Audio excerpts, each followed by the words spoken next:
അധ്യായം 45. എനിക്കൊന്നും ഓർക്കാനാവുന്നില്ല. നീലിമ തന്നെ നോക്കി നിൽക്കുന്ന സിദ്ധാർത്ഥിനെ നേർക്ക് നോക്കി വീണ്ടും ചോദിച്ചു. സിദ്ധാർത്ഥ്, ഒന്ന് പറയേ, എനിക്കെന്താ പറ്റിയേ? നിങ്ങൾ എങ്ങനെ ഇവിടെ വന്നു? നീലിമ പരിഭ്രമത്തോടെ ചോദിക്കുന്നത് കേട്ടപ്പോൾ സിദ്ധാർത്ഥിന് ഒരു കുസൃതി തോന്നി. അവൻ ഉടനെ പറഞ്ഞു, ഓ, അപ്പൊ കഴിഞ്ഞ കാര്യങ്ങളൊന്നും ഓർമ്മയില്ലേ? കൊള്ളാം. സിദ്ധാർത്ഥ് പറഞ്ഞത് കേട്ട് നീലിമ ആകെ വിളറി. കിരൺ തന്നെ എന്തെങ്കിലും ചെയ്ത് കാണുമോ? അതോ സിദ്ധാർത്ഥിന്റെ ഒപ്പമാണോ താൻ ഇന്നലെ കഴിഞ്ഞതെന്നൊക്കെ ഓർത്ത് അവൾക്ക് തല പെരുക്കുന്നത് പോലെ തോന്നി. അവളുടെ വെപ്രാളം കണ്ടപ്പോൾ അങ്ങനെ പറയേണ്ടിയിരുന്നില്ല എന്ന് തോന്നിയ സിദ്ധാർത്ഥ് ഉടനെ പറഞ്ഞു, നീ ഒരുപാട് ചിന്തിച്ച് തല പൊക്കിക്കണ്ട. ഒന്നും സംഭവിച്ചിട്ടില്ല തനിക്ക്. കുളിച്ചു ബോധമില്ലാതെ ഒന്ന് വീണു, അങ്ങനെ കരുതിയാ മതി. സിദ്ധാർത്ഥ് പറഞ്ഞത് കേട്ട നീലിമ ആശ്വാസത്തോടെ അവനെ നോക്കി. അല്ല, എന്നിട്ട് ഞാനിങ്ങനെ ഇവിടെ എത്തി? ഒരാള് റൂമിൽ വന്ന് രക്ഷിക്കാൻ നോക്കിയത് എനിക്ക് ചെറിയ ഓർമ്മയുണ്ട്. സിദ്ധാർത്ഥായിരുന്നോ അത്? നീലിമ ചോദിച്ചു. അവളുടെ മുഖം വല്ലാതെ ക്ഷീണിച്ചിരുന്നു. അവളെ അത് താനാണെന്ന് പറഞ്ഞ് കളിപ്പിക്കാൻ അവന് തോന്നിയില്ല. സിദ്ധാർത്ഥ് അവളെ നോക്കി എന്നിട്ട് പറഞ്ഞു, ഞാനല്ല, അത് ഹേമന്തായിരുന്നു. അവന്റെ ഫ്രണ്ടിന്റെ ഹോട്ടലാണത്. സോ അതിലെ പോകുമ്പോ തന്നെ കിരൺ ഉപദ്രവിക്കാൻ ശ്രമിക്കുന്നത് കണ്ടപ്പോൾ രക്ഷിച്ചതാണ്. അവൻ വിളിച്ചു പറഞ്ഞപ്പോഴാണ് ഞാൻ കാര്യം അറിയുന്നത്. സിദ്ധാർത്ഥ് പറഞ്ഞു. എന്തായാലും താൻ രക്ഷപ്പെട്ടല്ലോ എന്ന ആശ്വാസം നീലിമയുടെ മുഖത്ത് തെളിഞ്ഞു. കിരണും സാമലക്സും എല്ലാവരും ചേർന്നാണ് തന്നെ അത്രയും ആദ്യം നിർബന്ധിച്ചു കുടിപ്പിച്ചത്. അവരുടെ ഉള്ളിലെ ലക്ഷ്യം ഇതായിരുന്നു എന്ന സൂചന കിട്ടിയിരുന്നെങ്കിൽ അവൾ ആ തലേ ദിവസത്തെ പാർട്ടിക്ക് തന്നെ പോകുമായിരുന്നില്ല. ആശ്വാസത്തോടെ നീലിമ സിദ്ധാർത്ഥിന്റെ നേർക്ക് നോക്കി. അല്ല, അശ്വിൻ, അവൻ എന്നെ അന്വേഷിച്ചില്ലേ? നീലിമ ചോദിച്ചു. അവനും മല്ലികാമയും താഴെയുണ്ട്. അവര് വന്നപ്പോൾ നിനക്ക് ബോധം തെളിഞ്ഞിട്ടില്ലായിരുന്നു. നിന്റെ കിടപ്പ് കണ്ട് അശ്വിൻ വല്ലാതെ സങ്കടപ്പെടുന്നത് കണ്ടപ്പോ ഞാനാ അവന് ഐസ്ക്രീമും വാങ്ങിക്കൊടുക്കാൻ പറഞ്ഞു വിട്ടത്. സിദ്ധാർത്ഥ് പറഞ്ഞു. അപ്പോഴാണ് നീലിമ സിദ്ധാർത്ഥിന്റെ കണ്ണുകൾ ശ്രദ്ധിക്കുന്നത്. അവൻ കഴിഞ്ഞ രാത്രി ഉറങ്ങിയിട്ടില്ല എന്ന് കണ്ണ് കണ്ടപ്പോൾ തന്നെ നീലിമയ്ക്ക് മനസ്സിലായി. സിദ്ധാർത്ഥ് ഇന്നലെ മുതൽ ഇവിടെ ഉണ്ടായിരുന്നോ? നീലിമ ചോദിച്ചു. ഉണ്ടായിരുന്നു. എഗ്രിമെന്റ് പ്രകാരമാണെങ്കിലും നീ എന്റെ ഭാര്യയല്ലേ, സോ എനിക്കും ഉത്തരവാദിത്തമുണ്ട്, സിദ്ധാർത്ഥ് പറഞ്ഞു. അവൻ എഗ്രിമെന്റിന്റെ കാര്യം പറഞ്ഞെങ്കിലും അതുകൊണ്ടൊന്നുമല്ല അവൻ തനിക്ക് കൂട്ടിയിരുന്നതെന്ന് നീലിമയ്ക്ക് മനസ്സിലായി. അവൾ പിന്നെ അതേക്കുറിച്ച് അവനോട് ചോദിച്ചില്ല. അല്ല, നിനക്കറിയില്ലേ വല്ലവരും എന്തെങ്കിലും കൊണ്ടുവന്ന് തന്ന കുടിക്കാൻ നിൽക്കരുതെന്ന്? അതും പോട്ടെ, എത്രത്തോളം മദ്യപിക്കും മുമ്പേ കൂട്ടിക്കൊണ്ടു പോകാൻ എന്നെയെങ്കിലും വിളിച്ചൂടെ? സിദ്ധാർത്ഥ് ചോദിച്ചു. അത് കേട്ട് നീലിമയ്ക്ക് ദേഷ്യം വന്നു. പറയുന്നത് കേട്ടാ തോന്നുമല്ലോ ഞാൻ വെള്ളമടിച്ച് എപ്പോഴും റോഡിൽ കിടക്കുന്ന ആളാണെന്ന്. ഇത് ഓഫീസ് പാർട്ടി ആയതുകൊണ്ട് പറ്റിയതാ, നീലിമ പറഞ്ഞു. എന്ത് കുന്തായാലും ഇത്തിരി ശ്രദ്ധ കാണിക്ക് ഇനിയെങ്കിലും, സിദ്ധാർത്ഥ് പറഞ്ഞു. അപ്പോൾ നീലിമ കഴിഞ്ഞ കാര്യങ്ങളെക്കുറിച്ച് ആലോചിച്ചു നോക്കി. കിരൺ റൂമിലേക്ക് വന്നതും മറ്റും അവൾക്ക് അവ്യക്തമായി ഓർമ്മയുണ്ട്. കിരണിന്റെ ഇത്രയും നീചമായ സ്വഭാവം കാരണം അവൻ എത്ര പേരുടെ ജീവിതം തകർത്ത് കാണുമെന്ന് നീലിമ ആലോചിച്ചു. എന്താ ആലോചിക്കുന്നത്? സിദ്ധാർത്ഥ് ചോദിച്ചു. അല്ല, ഞാൻ ഓർക്കുമായിരുന്നു ആ കമ്പനി മുതലാളി എന്ത് വൃത്തികെട്ടവനാണെന്ന്. അയാളെക്കുറിച്ച് ഞാൻ ഇങ്ങനെയല്ല വിചാരിച്ചിരുന്നത്. ഇവനൊക്കെ പെണ്ണെന്ന് പറഞ്ഞ എന്താ വിചാരം? അവന്റെ വീട്ടിലും കാണില്ലേ പെണ്ണ്, നീലിമ രോഷത്തോടെ പറഞ്ഞു. സിദ്ധാർത്ഥ് അത് കേട്ട് മിണ്ടാതെ അവളെ നോക്കി. അപ്പോഴാണ് കിരണിന്റെ പേരിലുള്ള വിശ്വ എന്ന സർനെയിം അവൾക്ക് ഓർമ്മ വന്നത്. സിദ്ധാർത്ഥിന്റെ സതേ സർനെയിം എങ്ങനെ കിരണിന് വന്നു എന്നറിയാൻ അവൾക്ക് ഒരു കൗതുകം തോന്നി. സിദ്ധാർത്ഥിനോട് അതിനെക്കുറിച്ച് സംസാരിക്കാൻ നീലിമ തുനിഞ്ഞപ്പോഴേക്കും സിദ്ധാർത്ഥ് എഴുന്നേറ്റു. അപ്പോ ഞാൻ ഇറങ്ങുവാ, എനിക്ക് ജോലിയുണ്ട്. ഇപ്പൊ തന്നെ ലേറ്റാ. മല്ലികാമയൊക്കെ ഇങ്ങ് വരൂ. നീ ഇന്ന് നന്നായി റെസ്റ്റ് എടുക്ക്. ഇന്ന് നീ ഓഫീസിൽ പോണ്ട കേട്ടോ, സിദ്ധാർത്ഥ് പറഞ്ഞു. നീലിമ തലയാട്ടിയാ പോരാ, മര്യാദക്കിന്ന് റെസ്റ്റ് എടുത്തോണം, സിദ്ധാർത്ഥ് പറഞ്ഞു. ഞാനിന്ന് കുറച്ച് തളർന്നു പോയെന്ന് വെച്ച് വലിയ ഭീഷണിയൊന്നും വേണ്ട. പോവാൻ നോക്ക്, നീലിമ പറഞ്ഞു. അത് കേട്ട സിദ്ധാർത്ഥ് അവളെ നോക്കി പുഞ്ചിരിച്ച ശേഷം ഇറങ്ങിപ്പോയി. അവൾക്ക് അവനോട് കിരണിനെ കുറിച്ച് ചോദിക്കാൻ സമയം കിട്ടും മുമ്പേ സിദ്ധാർത്ഥ് പോയ വിഷമത്തിലായിരുന്നു നീലിമ. പക്ഷെ അവനോട് കിരണിനെ കുറിച്ച് ചോദിക്കാനും അവൾക്ക് ഭയമായിരുന്നു. സിദ്ധാർത്ഥിന് എപ്പോഴാണ് സ്വഭാവം മാറുന്നതെന്ന് പറയാൻ പറ്റില്ല. ഹോസ്പിറ്റലിൽ വെച്ച് സിദ്ധാർത്ഥ് വഴക്ക് പറഞ്ഞാൽ താൻ വല്ലാതെ വിഷമിക്കുമെന്ന് തോന്നിയതുകൊണ്ട് നീലിമ അവനോട് കിരണിനെ കുറിച്ച് പിന്നീട് ഒരിക്കൽ ചോദിക്കാമെന്ന് തീരുമാനിച്ചു. പിന്നെ നീലിമ സീലിംഗിൽ നോക്കി ഓരോന്നാലോചിച്ചു കിടന്നു. കഴിഞ്ഞ രാത്രി നടന്ന ഓരോ സംഭവങ്ങൾ അവളുടെ മനസ്സിലൂടെ കടന്നുപോയി.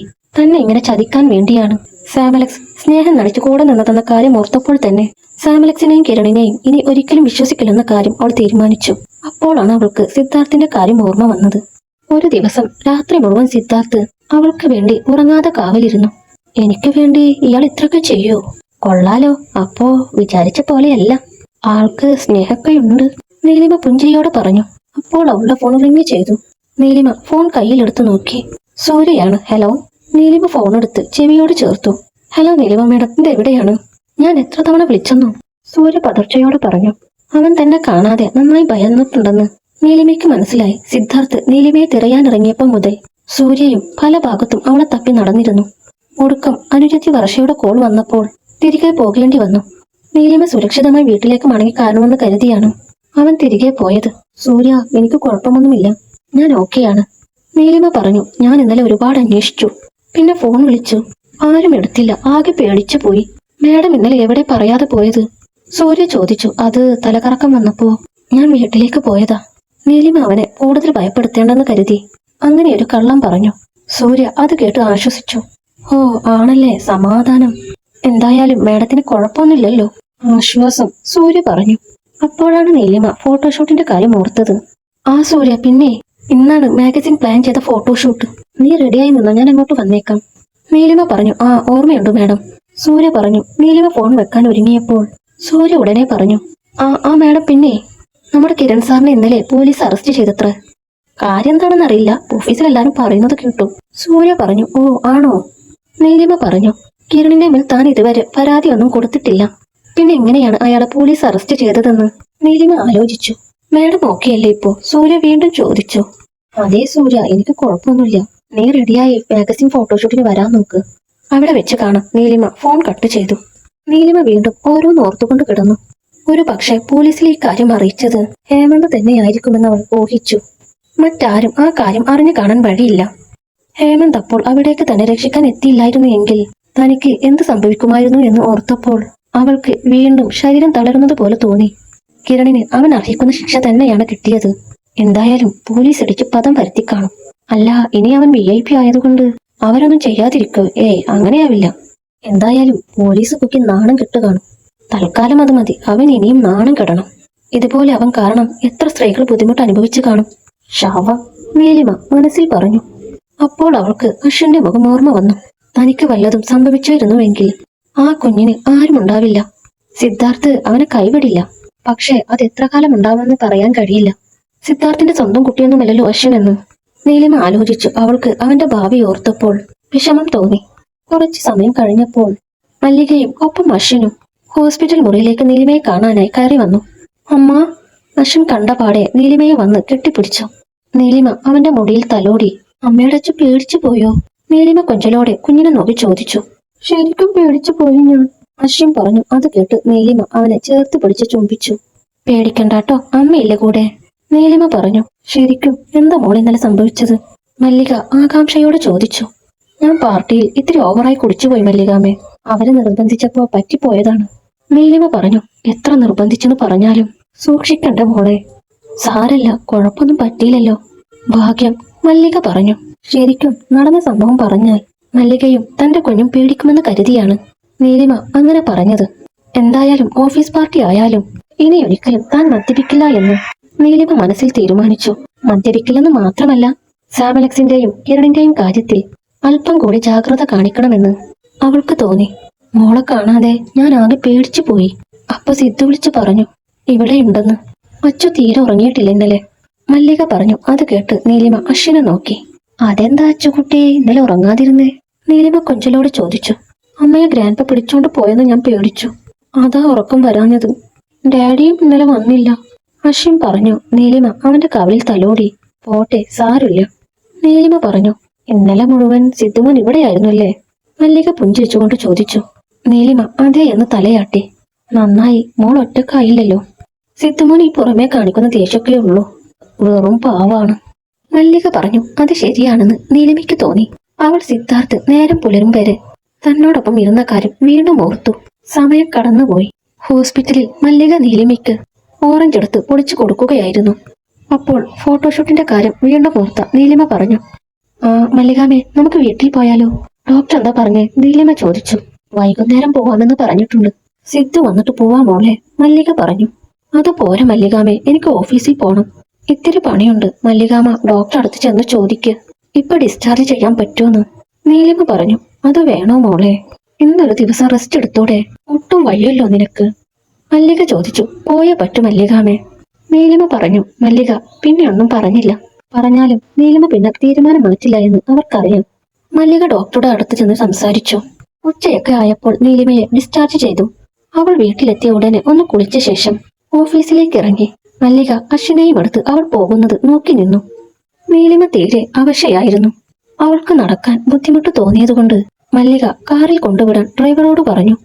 സ്റ്റാർഡം കമ്പനിയുടെ ഓഫീസിൽ സാമലക്സ് അസ്വസ്ഥനായിരുന്നു. നീലിമയെ റൂമിൽ എത്തിച്ചു കൊടുത്തതുകൊണ്ട് കിരൺ തന്നെ കാര്യമായി പരിഗണിക്കേണ്ട ദിവസമായിരുന്നു ഇത്. പക്ഷേ കിരണിനെ ഹോട്ടലിൽ നിന്ന് പോലീസ് പിടിച്ച വാർത്ത അറിഞ്ഞപ്പോൾ മുതൽ സാമലക്സ് ആകെ പരിഭ്രമത്തിലാണ്. കിരണിനെ പോലീസിൽ കൊടുക്കാൻ മാത്രം പവറുള്ള ആൾ ആരാണെന്ന് അവൻ ചിന്തിച്ചുകൊണ്ടിരുന്നു. എന്തായാലും ആൾ നിസ്സാരക്കാരനായിരിക്കില്ല എന്ന് ആലോചിച്ചപ്പോൾ അവിടേക്ക് കിരൺ കയറി വന്നു. സാമലക്സ് അപ്പോൾ അവിടെ കിരണിനെ പ്രതീക്ഷിച്ചില്ല. ആ ബോസ് വന്നോ? ഞാനാകെ ടെൻഷൻ അടിച്ച് നിൽക്കുകയായിരുന്നു. കുഴപ്പമൊന്നുമില്ലല്ലേ? സാമലക്സ് കിരണിനെ നോക്കി ചോദിച്ചു. വിശേഷം ചോദിക്കാൻ ഞാൻ അമ്മായിയുടെ വീട്ടിൽ സൽക്കാരത്തിന് പോയിട്ട് വന്നതല്ല. പോലീസ് സ്റ്റേഷനിൽ രാവിലെ വരെ ഇരുന്ന് തേഞ്ഞിട്ട് വരുവാ. അതും മുത്തശ്ശൻ വക്കീലിനെ അയച്ചതുകൊണ്ട് ജാമ്യം കിട്ടി. അല്ലായിരുന്നേ ഒന്ന് മൊത്തം അവിടെ ഇരിക്കേണ്ടി വന്നേനെ. കിരൺ കലിയോടെ പറഞ്ഞു. ഞാൻ അറിഞ്ഞു ഇവിടെ ഓഫീസിൽ അത് പാട്ടാണ്. സാമലക്സ് പറഞ്ഞു. ഛേ, എല്ലാവരും അറിഞ്ഞല്ലേ? ഞാൻ എങ്ങനെ നീ ആളുകളുടെ മുഖത്ത് നോക്കും? കിരൺ പറഞ്ഞു. ബോസ് ആരാണ് പോലീസിൽ പറഞ്ഞതെന്ന് വല്ല സൂചനയും കിട്ടിയോ? ഹോട്ടലിൽ എല്ലാവരും നമ്മൾ അറിയാവുന്ന ആളുകളല്ലേ. പിന്നെങ്ങനെയാ? സാമലക്സ് ചോദിച്ചു. ഇല്ല, അത് നീ അന്വേഷിക്കണം. ആരാണ് എന്നെ കുടുക്കിയത് എന്ന് എനിക്കറിയണം. ആ ഹേമന്തിന് അത് ചെയ്യാനുള്ള ധൈര്യമൊന്നുമില്ല. തീർച്ചയായും ഇതിന് പിന്നിൽ വേറെ ആരോ ഉണ്ട്, കിരൺ അരിശത്തോടെ പറഞ്ഞു. ബോസിന് ആരെങ്കിലും സംശയമുണ്ടോ? സാമലക്സ് ചോദിച്ചു. ഉണ്ട്, പറയാനായിട്ടില്ല. അല്ല, ആ നീലിമ വന്നില്ലേ? കിരൺ ചോദിച്ചു. ഇല്ല, അവൾ ഇന്ന് ഓഫീസിൽ വന്നിട്ടില്ല. മാഗസിൻ ഫോട്ടോഷൂട്ട് ഇന്നല്ലേ, അതിന് പോയിട്ടുണ്ട്. സാമലക്സ് പറഞ്ഞു. അത് കേട്ട് കിരണിന്റെ മുഖത്ത് ദേഷ്യം വർദ്ധിച്ചു. ഓ, അപ്പൊ എന്നെ പോലീസ് സ്റ്റേഷൻ വരെ കയറ്റിയിട്ട് അവളിവിടെ ഒന്നും അറിയാത്തതുപോലെ ജോലി നോക്കുവാലേ? കിരൺ പറഞ്ഞു. ബോസ് അവളെ വിളിച്ചിട്ട് ഇവിടെ വരാൻ പറയട്ടെ? സാമലക്സ് ചോദിച്ചു. സൂര്യയുടെ ഫോട്ടോഷൂട്ട് നിർത്തിവെക്കാൻ കൂടിയാണ് സാമലക്സ് അങ്ങനെ ചോദിച്ചത്. വേണ്ട, ആയിട്ടില്ല. അവൾക്കുള്ളത് ഞാൻ കൊടുത്തോളാം. നീ ഇപ്പൊ പറഞ്ഞ പണി ചെയ്യും. സാമലക്സിനെ നോക്കി കിരൺ പറഞ്ഞു. ശരി ബോസ്. കിരണിനെ നേർക്കു നോക്കി സാമലക്സ് പറഞ്ഞു. കിരൺ അകത്തേക്ക് കയറിപ്പോയി. അത് കണ്ടപ്പോൾ സാമലക്സ് അവനെ അത്ഭുതത്തോടെ നോക്കി. സാധാരണ കിരണിനെ ആരെങ്കിലും വേദനിപ്പിച്ചാൽ അവരെ ഒരു പാഠം പഠിപ്പിച്ചേ അടങ്ങൂ. പക്ഷേ ഇപ്പോൾ നീലിമയ്ക്കെതിരെ അവനൊന്നും ചെയ്യാതെ വെറുതെ ഇരിക്കുകയാണ്. കൂടാതെ നീലിമയെ എന്തുകൊണ്ടാണ് ജോലിയിൽ തുടരാൻ അനുവദിക്കുന്നത്? സാമലക്സിന് ഒന്നും മനസ്സിലായില്ല. ചിലപ്പോൾ നീലിമയ്ക്ക് വേണ്ടി മറ്റെന്തോ പ്ലാൻ കിരണിന്റെ മനസ്സിലുണ്ടായിരിക്കാമെന്ന് സാമലക്സ് കണക്കുകൂട്ടി. അതോർത്തപ്പോൾ അയാളുടെ ചുണ്ടിൽ ഒരു പുഞ്ചിരി തെളിഞ്ഞു.